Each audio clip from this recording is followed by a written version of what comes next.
নমস্কার বন্ধুরা, লিপসার পরিবারে সবাইকে স্বাগত। আজ আবারও একটা নতুন রেসিপি নিয়ে এসেছি, চিংড়ি দিয়ে সবজির চচ্চড়ি।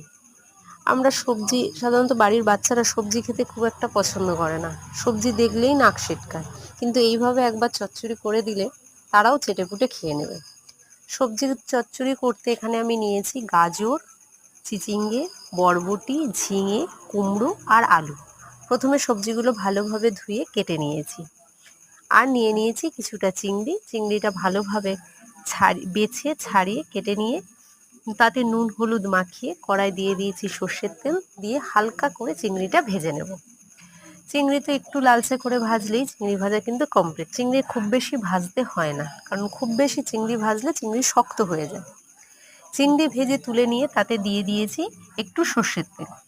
সর্ষের তেলটা যখন গরম হয়ে গেছে সেই সময় দিয়ে দিয়েছি কিছুটা পাঁচফোড়ন দিয়ে প্রথমে আমি দিয়ে দিয়েছি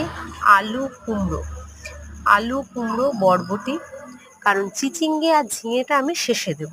ওটা তো যেহেতু একটু জল জল, ওই সবজিটা দিলে অটোমেটিক একটু জল বের, সেই জন্য সেই সবজিটা প্রথমের দিকে দিলে নাড়তে নাড়তে ওটা একটু ঘেঁটে যাবে, সেই কারণে আমি ওটা শেষে দেব।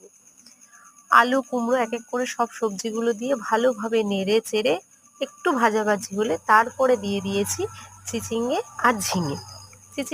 দিয়েও আবারও ভালোভাবে নেড়ে চেড়ে একটু ভাজাভাজি করে তাতে দিয়ে দিয়েছি পরিমাণ মতো হলুদ, পরিমাণ মতো নুন আর দুটো চেরা কাঁচা লঙ্কা দিয়ে আবারও ভালোভাবে নেড়ে চেড়ে গায়ে মাখামাখি যখন হয়ে যাবে সেই সময় দিয়ে দেব ভেজে রাখা চিংড়ি দিয়ে একটু নেড়ে চেড়ে সামান্য একটু জল দিয়ে দেব। খুব বেশি জল দেওয়ার প্রয়োজন নেই, সবজিটা যেহেতু আগে থেকে বেশ নাড়াচাড়াই ছিল, তাই খুব বেশি জল দেওয়ার প্রয়োজন নেই।